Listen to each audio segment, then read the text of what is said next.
je veux calculer l'intersection du plan alpha KLM avec le cube. Alors, la première chose que j'ai fait KL, j'ai pris la projection de K, c'est K1, je n'ai pas écrit pour ne pas alourdir. Là, j'ai L1. Si je fais KL et K1, L1, ce point, c'est l'intersection de la droite KL avec le sol, et je l'ai mis en jaune parce que c'est un point.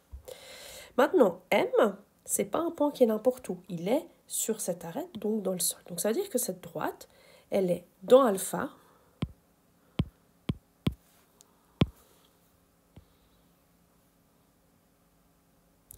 C'est une droite que j'ai mise en jaune parce que c'est une droite qui appartient au plan alpha et qui est sur le sol.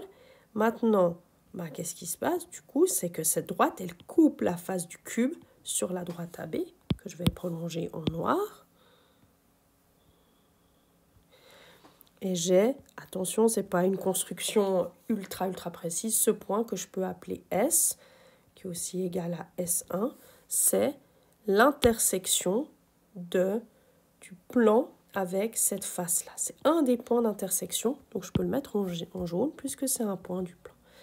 Alors maintenant, on a quoi? On a ce point-là qui est sur cette arête, S qui est sur cette arête, donc LS, c'est une droite qui appartient à ce plan-là, celui qui porte la face ABFE. Je peux relier LS, et donc j'obtiens, si je mets en rouge, que cette arête-là, elle appartient à alpha et à la face ABFE. Mais maintenant, qu'est-ce qui se passe? C'est que K, il est sur l'arête arrière. Ce point aussi. Donc, qu'est-ce qui se passe? C'est que je peux relier ce point et celui-là. Alors, je vais donner des points. Ce point, je peux l'appeler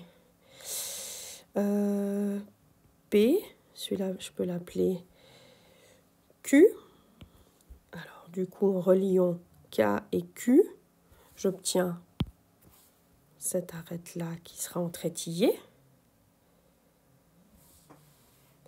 Puis après, qu'est-ce qui se passe? C'est que on a M qui est sur la face ici, P aussi. On peut donc les relier, on sait qu'on est sur la face. Je mets en rouge. Et puis là, j'ai ça. Alors en termes de trétillé très plein, ça c'est la face visible, ça c'est la face visible, ça c'est la face visible, et ça je vais faire comme ça. C'est ce qui est trétillé.